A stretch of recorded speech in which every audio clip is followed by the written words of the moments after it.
Hey guys, Jonathan here with Techno Buffalo with my full review of Apple's 5th generation iPod Touch. It's thinner, it's faster, features the John Rettinger approved loop, and much improved cameras. But is it enough to deem it a worthy upgrade?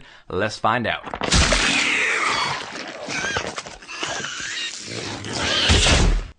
Well, that was awkward, damn it, and it hit the real intro.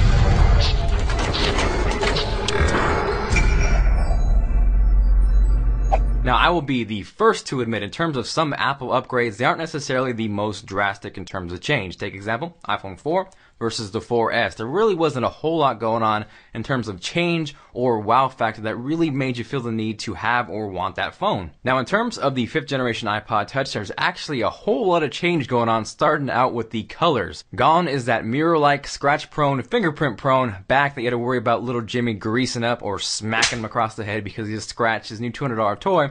And in is a much improved aluminum back that comes in slate, silver, yellow, which is kind of more of an ugly gold, pink, blue, and product red, which is only available through Apple, but it does go to the support of AIDS in Africa. These come solely in 32 and 64 gigabyte capacities. If you guys are interested in checking out those colors, the best pricing and availability, that is linked down below. Now, aside from those fancy pants colors, more importantly, we now have a longer 4-inch Retina display that features the same 1136 by 640 resolution as the iPhone 5. But maybe even more important than that, in terms of actual display quality, I really couldn't tell a difference between the new iPod and the iPhone 5.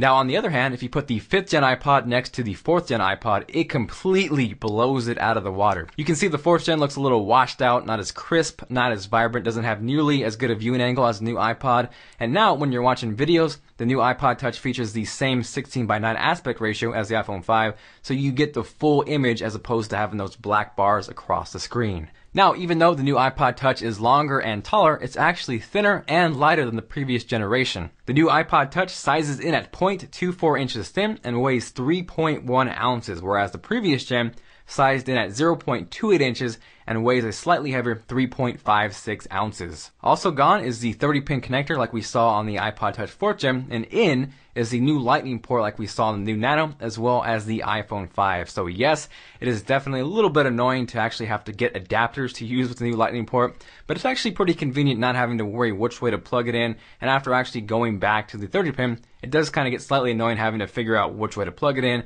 and kind of fumble with it. So even though it is annoying, it's not that bad, and I do like the new lightning connector. One thing that did annoy me, however, is on the volume rockers, there is no silent profile switch like we see on the iPhone 5. So if you want to actually mute the device, you got to manually turn everything down or hold it, which is slightly annoying, but it's not going to be a deal breaker, and I'm sure it's going to take you all of 3 seconds to mute it, but I just wanted to point that out for some of you guys who actually care about that. Now, in terms of internals and performance, that is also dramatically improved. We have the new A5 chip in the 5th generation iPod Touch, so performance in terms of benchmarking is nearly doubled. It features twice the RAM, so it's going to help with multitasking, and the bigger 4-inch display is actually really enjoyable as far as gaming goes. If you guys are interested in checking out this game, I'll have it linked down below. Now, in addition to a faster processor, a more enjoyable gaming experience, Wi-Fi has also been dramatically improved on the new iPod Touch. In benchmarking it and getting some tests, I actually almost doubled my performance as opposed to the previous gen iPod Touch, so there's definitely a huge difference there as well. Now, I'm going to stop you guys right there because I can read your mind. You guys are saying, Jonathan, what about the loop? What is the loop? How does it work? What does it do? So what it is essentially a lanyard that attaches to the iPod Touch. There's a little recessed button that you pop out, attach the loop, and then throw it on your wrist, and it prevents you from dropping it. As silly as it seems or sounds, it actually works as advertised, and I know a lot of kids will be using this, so it's actually pretty smart to include this. That way they don't drop their brand new birthday present, and once again, you gotta smack Jimmy across the head. Now, while we're still on the loop subject, I need you guys' help. We want to put together a top 10 things you can do with the iPod Touch loop. So leave us a creative or funny comment down below telling us what you think the best thing you can do with the iPod Touch loop is. We'll pick a few, and if we do, we'll give you a shout out when we go to make that video.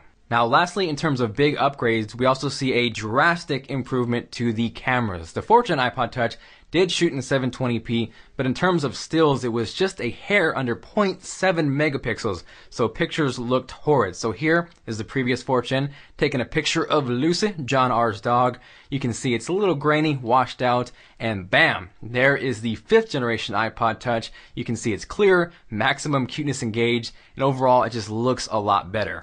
Now that rear camera is shooting 5 megapixels to be exact, and it also does shoot 1080p video. So once again, here is the 4th generation iPod Touch shooting 720p. Here is Lucy, such an awesome dog.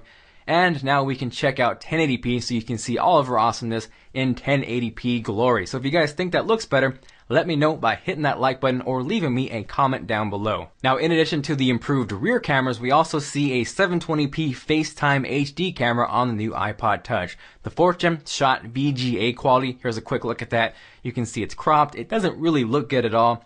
And for 720p, here's a shot and a look at the new iPod Touch. You can see it looks a ton better. So that pretty much wraps it up. It's thinner, it's faster, it's lighter, it has better cameras, and a drastically improved display. There's really not a whole lot to complain about as far as the new 5th generation iPod Touch. Now, in terms of battery life, I didn't really see a drastic improvement compared to the 4th gen. I got about the same performance, but when you consider you have a bigger display, a faster processor, and you get about the same battery life, that is definitely a good thing. Now, I know a lot of you guys love to hate Apple. I know there's a lot of great options in terms of smartphones and computers, but in terms of portable music media devices, I think this is hands down the best option on the market. So thank you guys for watching this video. Make sure to subscribe if you have not already. If you guys enjoyed it and you are feeling awesome, make sure to go Buffalo style on that like button. This is John M. or John for Bulls signing out. Make sure to check out technobuffalo.com for the latest and greatest tech content. I will see you guys later.